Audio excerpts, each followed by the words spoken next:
Good morning, readers. It's Tilly here from Tilly's Shelf, and welcome to another bookish breakfast. So this time last week, I told you that for November, as part of the UK lockdown and generally keeping myself busy and mentally engaged, I suppose, I was going to be embarking on some armchair travel to Lebanon, and this has happened to a certain extent. So I'm going to be telling you this week how much I found out so far and what my plans are for reading in the next week, where I will be continuing my exploration of this tiny but fascinating country.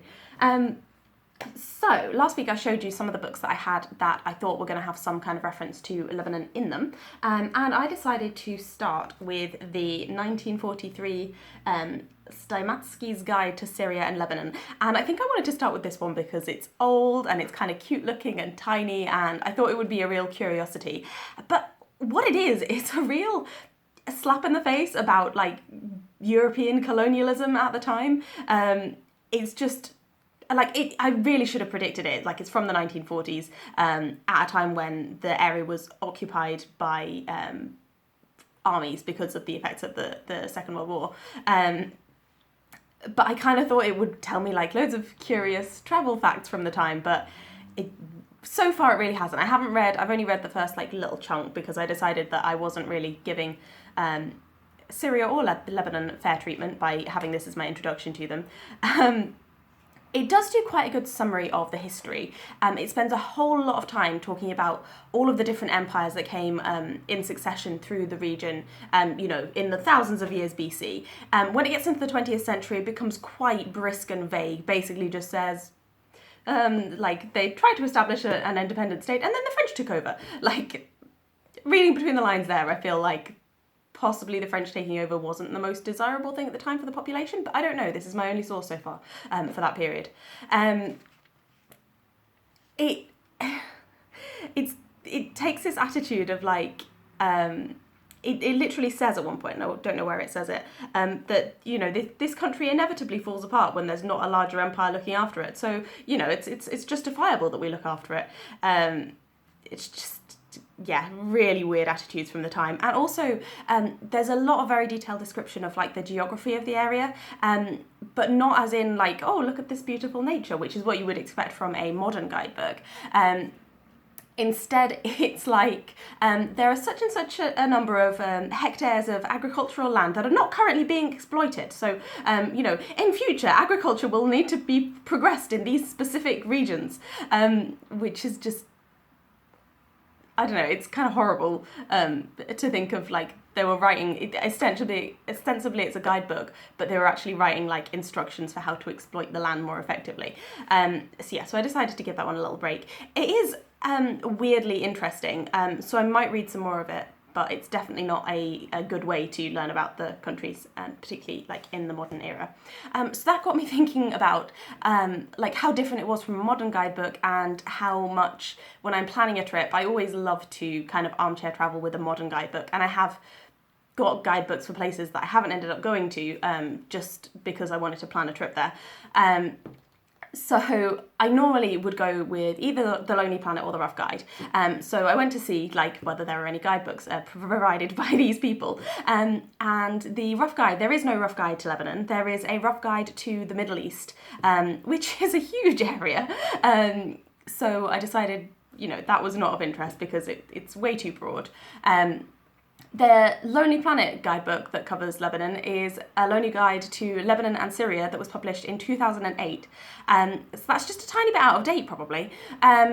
And the only actual guidebook that was published like within the last 10 years is a Brat guide. I've never really heard of Brat guides before, but they have published a guidebook to Lebanon in 2016.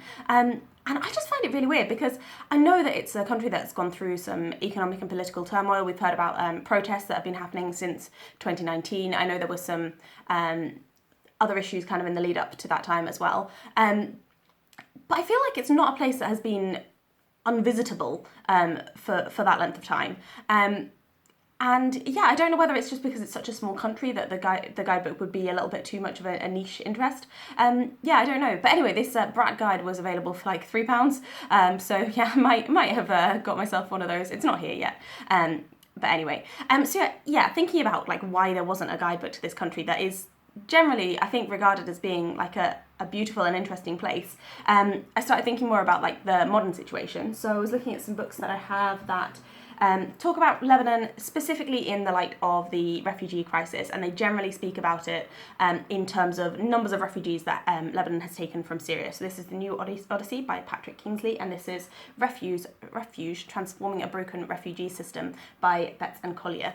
And what I found out from these books is, let me just find the page in I've still got my little travel notebook, my little logbook. Is basically like, because of the political situation in Lebanon, some of the groups within Lebanon kind of got a little bit involved in the Syrian war. Specifically, Hezbollah has always been quite an ally of Assad. But then the impact of the Syrian war has been that many refugees have come across into Lebanon. And Lebanon is what Betts and Collier call a haven country. Which is, it just happens to be situated in an area where they quite frequently have influxes of refugees. So in 1948, they accepted many Palestinian refugees. And the impact of that was that when Syrian refugees started coming, they didn't want to establish these massive refugee camps because they'd had huge difficulties in the past of kind of moving people on from those locations. So that has meant that Syrian refugees in Lebanon, have typically been kind of amassed into some camps, but also into impoverished urban areas and kind of supported by civil society, as opposed to being either integrated or separated. And the benefit of being separated is that it is then easier for those groups to receive aid. So that has been the kind of like the sticking point. Also, it appears that it is not illegal for refugees to work, and that is because it's such a small economy that there was fears of like having the job market like suddenly overwhelmed. But obviously that leads to long-term problems for those people who are stuck in that country. So that was quite interesting in terms of having a little look at the modern situation. And that has led to, 1.2 million refugees from Syria in 2015. And that is 1 in 5 of the population, I believe. So this is the other thing. From this one, it said that the population in 1943 was about 800,000. It's now 6 million. So that's an appreciable, significant gain in quite a small amount of time, realistically. So to move on to the next thing then, thinking about modern Lebanon away from the political context, I have been doing some watching. My camera is telling me that I've only got a minute left to record, so I'm going to have to be quick. So I've got a little watching log here. I have watched 3 films from Lebanon, which Bo has very kindly agreed to watch with me. And all of them have been thought-provoking in a way, like kind of challenging to... The way that the values are presented are not the same as the ways that values would be presented in films produced in the United Kingdom, I suppose. So there was one called Ghadi, which was from 2013, and that was a film about a community rejecting a non-verbal child, so a child with significant learning disabilities, because he made unpleasant noises and they said that he was a devil. And the way that his dad goes about persuading them to accept Ghadi is that he performs miracles and persuades them that Ghadi is an angel. And this kind of, it's never quite resolved, this storyline.